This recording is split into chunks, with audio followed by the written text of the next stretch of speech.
name is Hope Phoenix, and I'm an illustrator. I heard you're doing a children's book. Yes, I am. Why? Why? Because children's books are cool.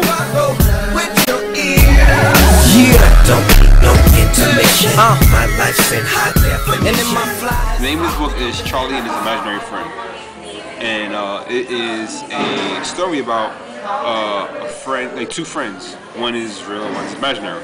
You know, and the things they go through during the course of a day. I'm working with a writer. Her name is Kim Safir, and we sat down, we came up with this idea, and then she kind of ran with it, and then we imagined it as a book, and it came out to what it is now. I was reading on your Kickstarter page that you noticed something in children's books. Yeah, that there aren't many. There are some, but it's not a lot of ethnically diverse. That's another word that we use. Diverse books out there. Most of them are about little white children, you know. But there's so many other cultures out there that can be used. Does your daughter inspire you? She actually is probably the biggest catalyst to put me to where I am today. Because before I had her, I was a slacker. You know, I really just kind of hung around. Everyone knew I drew stuff, and they said, "Oh, that kid is great." I'm like, "Yeah, whatever. I just like to draw." I drew, played games, worked. You know, but once I had my daughter, it was like, I gotta kind of do something now. You know, I need to actually make something besides just a check. What do you think awoke in you to push you forward after your daughter? She needed food. You can't really do that without money. The Dream Big is actually an illustration of my daughter, and two of her toys running around just using their imagination. And she's jumping around in a Wonder Woman costume. This illustration is like, it's just my way of saying, you know, embrace your childhood for as long as you have it, because once it's gone, you can't go back. On top of that, we don't allow people to think outside the box. You know, we want everyone to stay in a certain frame. Like, you can only do this or you can only do that, you know? And we can't do that. Aim for the moon, because even if you miss, you still end up with the stars. You know, and that's the type of thinking I have, you know.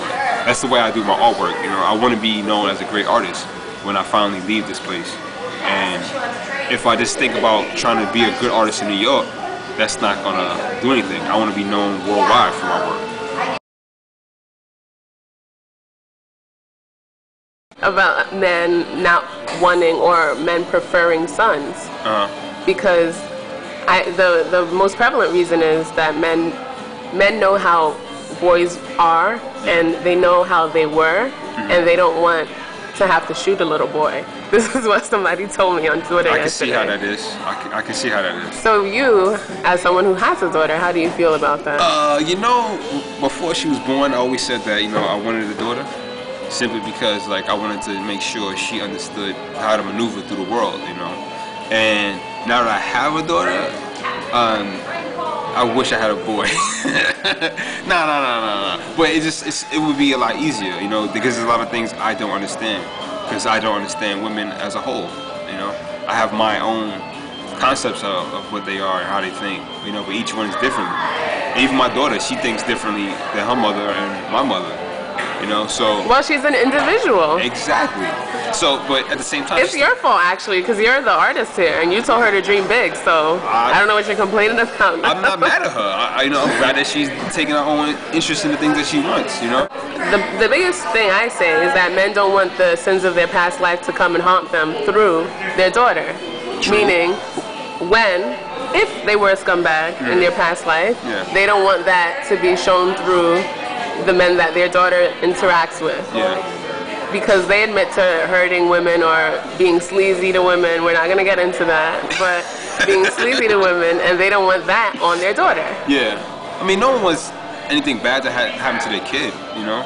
But in terms of sins, like, I mean, I have my fair share, but it's nothing really crazy. But you know what is interesting to me? Men don't care about women issues unless it affects them personally, because it's usually, you know, we can have a debate about whatever topic, but then when you turn it around and say, what if it was your mother, your sister, your grandmother, your aunt, then they understand. Yeah, because it's realistic to them. Even in relationships, they'll be messing with somebody and like they're hanging out all the time. They're dating, they're going out, chilling, 24/7, 7 days a week, right?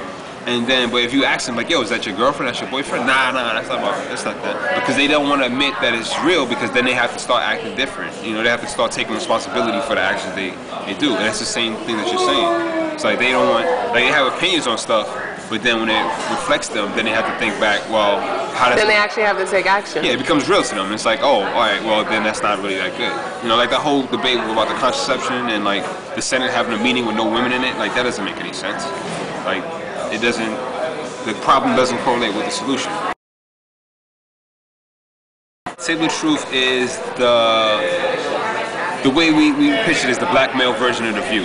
You know, and it's basically 4 30-something guys sitting around discussing life, love, and relationships, music, movies, and pop culture. You know, we talk about everything from what's coming out in movie theaters this summer to how to date like an adult, you know? And we also... And how do you date like an adult? My pure opinion of that is to be honest about what you want, what you expect, and what you're willing to do to get it. You know, I think we play so many games and we date like we're still in high school. You know, if you want something or you like someone, say you like them. Like, can we go out? Can we hang out? You know? And what do you think about this new Steve Harvey movie, Think Like a Man? What is it? Act like a woman, act like a lady, think like a man. Act like something. The movie's do something else. Too many instructions. Well, I don't dance to any song that tell me what to do, so I don't read any books that tell me what to do either. Nah, it's I think it's cool. Like, I haven't seen the movie. I probably won't see it until some woman drags me to go see it. But I think it's, from what I've heard about it, it's supposed to be like an open conversation about how men really think, you know, and it gives women insight to why men do the things that they do, which is good because we need that, and that's some of the stuff that we do on Tell the Truth. You know, when we talk about relationships, we talk about it like it's our honest opinions. It's not us sugarcoating it. That's why we don't have women in those podcasts when we're talking relationships, so we don't like put our girl voice on, you know. Woman voice on? Our broad voice. Dame voice. Now, I pointed out that there's a multitude of advice, relationship advice, books, tapes, you name it, targeted at women. Yeah. You don't see the reverse. You don't see these things targeted at men. Yeah. Why is that? Because women care, and most men don't. You know. They don't care about. They don't care about what other people think of how they date, and when they do, they ask their friend. You know? Which is always the wrong thing. It's even worse because usually you hang out with people who have similar opinions on you when you do the things that you do. Because if you were doing something extra, then they don't want to be around you because then they feel uncomfortable because you're doing something they don't respect. So they hang out with people who do the same things they do. Know exactly what you want, and if you feel a guy isn't giving that to you, walk away. Like, I think too many times, and I say this for men too, is that we find ourselves in situations where we think we can either change somebody, or if we hang out long enough, they will mold into the thing or the ideal that we want them, you know? But that's not true. It's just gonna it's gonna get stronger or it's gonna get weaker, you know? So find out exactly what it is that you want. If you're gonna have an open relationship, like, know that and say that, and then stick with it.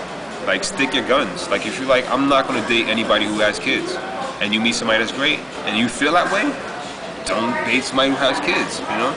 It's just like, know what you want. And I think too many people... And be honest about it. Yeah. And communicate it. Honesty is so important, and I don't think we're all afraid to be honest because we're not sure what the other person's gonna react to. And we can't... My thing is this, when it comes to honesty, you can't worry about the other person's reaction.